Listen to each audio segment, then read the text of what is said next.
Assalamu alaikum wa rahmatullahi wa barakatuh. You are once again welcome to my channel. If this is your first time seeing my video, kindly subscribe to the channel, and I hope this will be beneficial to you and your whole family and your entire generation, inshallah. Today, I want to have this conversation with you. I want to teach you something, okay?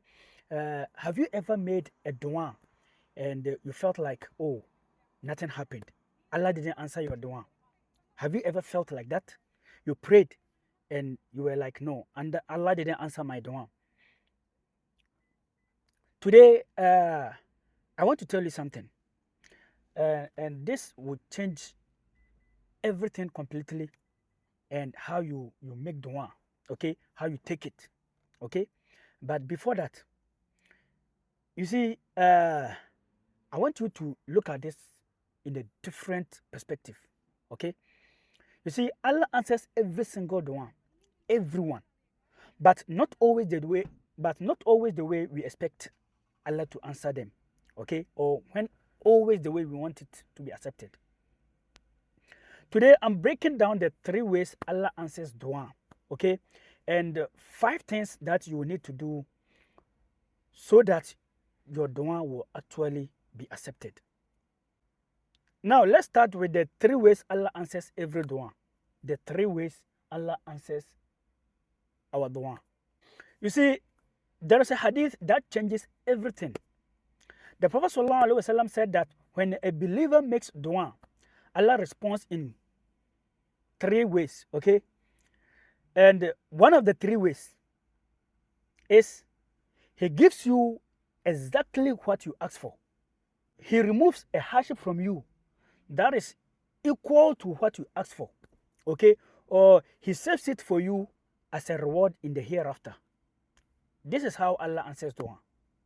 So really, dua is never rejected. It's just answered in a different way, okay? It's just answered in an unrecognizable way that you will never understand. You see, that is how Allah answers our dua. Now, 2, sincerity. Are you really present when you ask Allah for anything? Like, do you do it sincerely?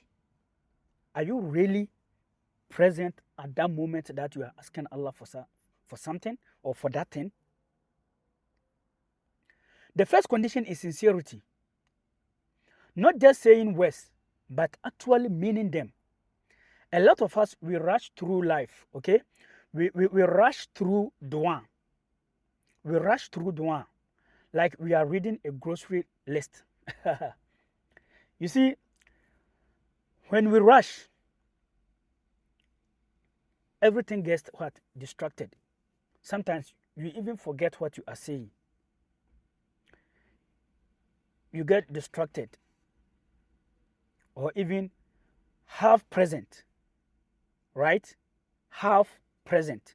It means half of you is making the dua and half of you is not there, right? But dua is a conversation with your creator. Would you talk to someone you needed help from while scrolling your phone, like you just be having your phone in your hand like this and you just be scrolling on your phone and you'll be asking for help from someone? Do you think that that person would take you seriously? The person would think that, oh, this person, he's not serious. Even if the person has it, the person would just ignore you, or the person would just tell you that I don't have it. It's nothing. It's because of the way you presented that, help, like the way you presented it. You see, if you are asking for someone's help, you have to be present. You have to let the person know that you are serious about it. You really need that help. That is when the person will also show compassion. The person will also see your vulnerability, okay? And then the person will offer the help. This is what Allah is asking from us. So before you ask Allah for something, pause. You have to feel the weight of what you are asking, okay? That shift alone changes everything. You see, it changes the quality of the dua. It changes the way you present the dua to Allah. And then the third one is halal sustenance. The condition most people, ignore. There's a hadith about a man who traveled far, okay? He was disheveled and dusty, raising his hands to the sky saying, Ya Rob, Ya Rob. You see, but his food was haram. The food he was eating was haram. The water he was drinking was haram. Okay? Even the clothing he was wearing was haram. And the Prophet ﷺ said, how can his dua be answered? You see, such a person, there is no way your dua will be answered. What you are eating is haram. What you are wearing is haram. Everything about you is haram.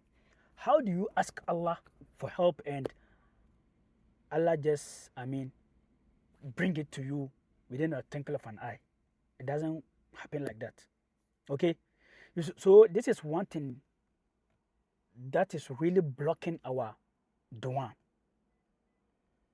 Okay? So what we consume, what we eat, and how we earn, okay? How we earn. This actually presents us to Allah. How Allah should see us. How Allah should, take our dua. And then the fourth one, certainty. You see, ask like you already believe it will happen. Okay? When you are hopeful and you know that, no, this dua will be answered. I believe that Allah will answer my dua. You see, a lot of us make dua with one foot in and then the other one outside. Ya Allah, if it's possible. We don't ask Allah if it's possible. We ask Allah, Allah, please do this for me. Do this. I need this. I want this. Not, Ya Allah, if it's possible. No. You have to be sure. You have to be sure of what you are asking Allah. You see, you are asking the one who owns everything in this world. Everything. And you are praying as if he will have to go and borrow it from someone to give it to you. No, it doesn't work like that. Allah owns everything. And if you need something from Allah, you just ask him straight away. And you just have belief that Allah will give it to you. Okay? That is where certainty comes in. Before I close this video, you see, patience and timing. Don't ever give up on your dua. Never ever give up on a prayer. There's a hadith warning us against saying, I made dua and it wasn't answered. And then giving up. You see, Allah's timing is not our timing. You can never give Allah your time. Allah works in his own appointed time. Okay? Allah has his own timing. And if you pray to Allah and that thing hasn't been manifested, all you have to do is wait on Allah.